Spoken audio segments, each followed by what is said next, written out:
মৃতকে জীবিত করার চ্যালেঞ্জ নিল বিজ্ঞানীরা।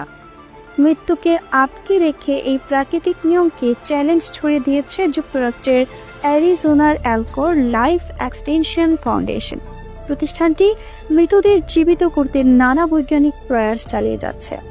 লাইফ এক্সটেনশন মানে জীবনের পরিধি বাড়ানোর এই মিশনে অ্যালকর তরল নাইট্রোজেন ভরা ট্যাঙ্কে 199টি মৃতদেহ ও মাথা এবং 100টি পোষা প্রাণীকে সংরক্ষণ করে রেখেছে, যারা ভবিষ্যতে পুনর্জীবিত হওয়ার আশায় নিজেদের দেহ প্রিয় প্রেসারের সিদ্ধান্ত নিয়েছিলেন। সংরক্ষিত মৃতদেহগুলোকে বলা হয় প্রিয় প্রিজার্ভ।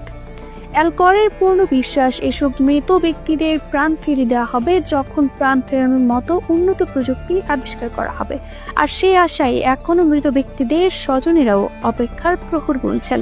অ্যালকরের রোগীরা হচ্ছেন ক্যান্সার, প্যারালাইসিস বা অন্যান্য জটিল রোগে মারা যাওয়া ব্যক্তিরা।